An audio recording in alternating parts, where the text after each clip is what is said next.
بسم اللہ الرحمن الرحیم۔ ناظرین، 20ویں صدی میں ہندوستان میں جو سب سے زیادہ بااثر علماء پیدا ہوئے ان میں ایک نام مولانا ابوالمحاسن سجاد رحمۃ اللہ علیہ کا بھی ہے، جو انجمن علماء بہار اور امارت شریعہ کے بانی تھے اور جمعیت علماء ہند کے فاؤنڈر ممبر میں سے ایک تھے۔ اس کے علاوہ مولانا ابوالمحاسن سجاد رحمۃ اللہ علیہ نے دوسرے علماء کی طرح سیاست سے کنارہ کشی اختیار نہیں کی، بلکہ سیاست کے میدان میں قدم جمایا۔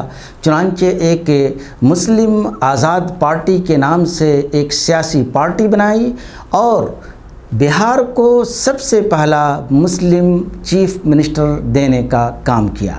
مولانا ابوالمحاسن سجاد رحمۃ اللہ علیہ ہندوستان میں صوبہ بہار کے نالندہ ضلع میں پیدا ہوئے۔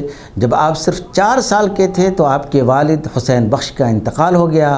آپ نے بہار کے مدرسہ اسلامیہ میں تعلیم حاصل کرنا شروع کی اور پھر الہ آباد کے مدرسہ سبحانیہ میں تقریباً 6 سال تعلیم حاصل کی۔ مولانا سجاد نے مجموعی طور پر بہار شریف، دیوبند اور الہ آباد میں اپنی تعلیم مکمل کی۔ تعلیم مکمل کرنے کے بعد انہوں نے درس و تدریس کی خدمت انجام دینا شروع کی اور ایک طویل عرصے تک بہار اور یو پی کے کئی مدارس میں پڑھاتے رہے۔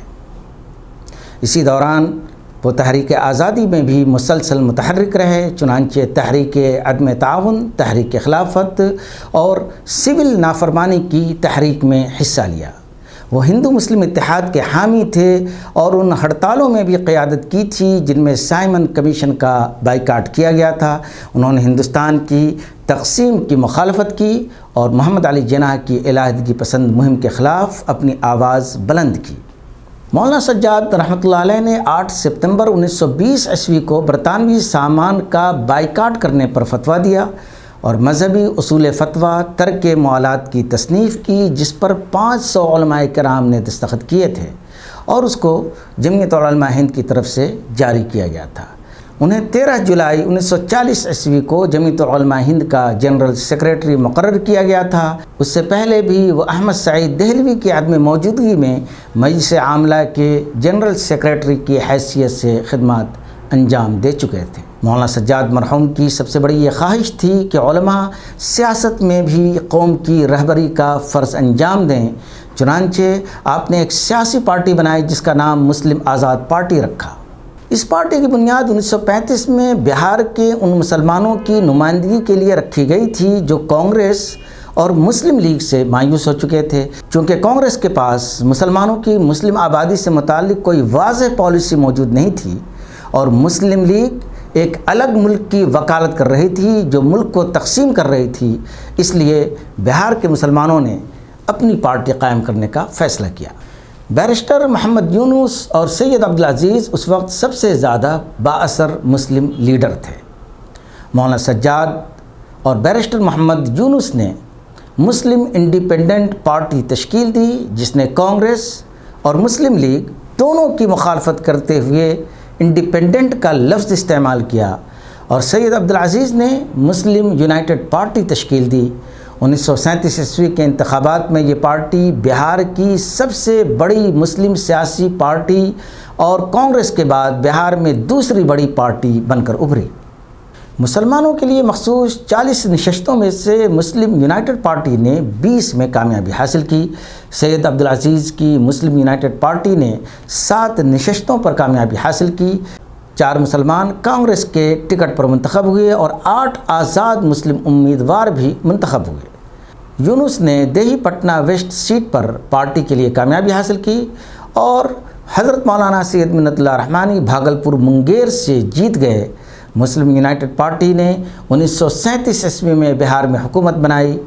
یونس پارٹی کے صدر ہونے کی حیثیت سے 1 اپریل 1937 عیسوی کو بہار کے وزیر اعلیٰ بنے۔ مسلم یونائٹڈ پارٹی مسلم لیگ کو یہ ثابت کرنے کے لیے کانگریس کے ساتھ مخلوق حکومت تشکیل دینا چاہتی تھی کہ ہندو اور مسلمان یہ 2 سب سے بڑے مذہبی گروہ برابری کے ساتھ اس ملک میں رہ سکتے ہیں، لیکن کانگریس نے یونس کی تجویز کو مسترد کر دیا اور صرف اپنی حکومت بنانے کی کوشش کی۔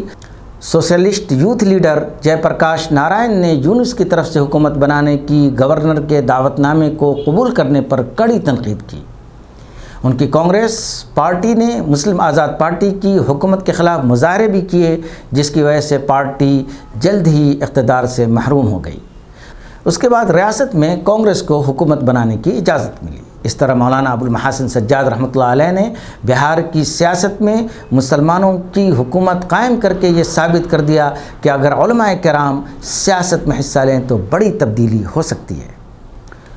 مولانا سجاد رحمۃ اللہ علیہ کا دوسرا کارنامہ جمعیت علماء بہار کا قیام تھا۔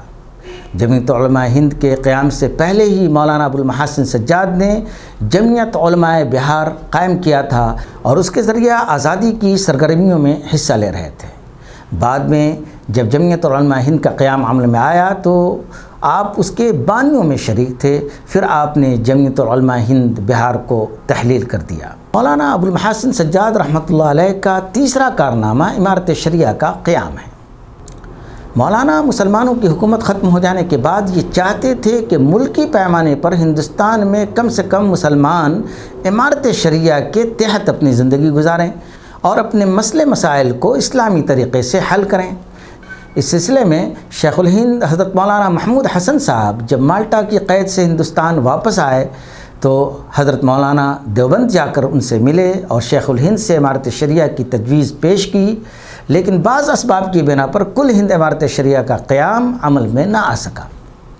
چنانچہ مولانا ابو المحاسن سجاد نے صوبائی سطح پر بہار میں امارت شریعہ کو قائم کرنے کا منصوبہ بنایا اور جمعیت علماء صوبہ بہار کا ایک اجلاس پٹنہ میں 26 جون 1921 عیسوی کو مولانا ابوالکلام آزاد کی صدارت میں منعقد ہوا، جس میں مولانا محمد علی منگیری، مولانا سید شاہ بدر الدین قادری اور دیگر علماء نے شرکت کی۔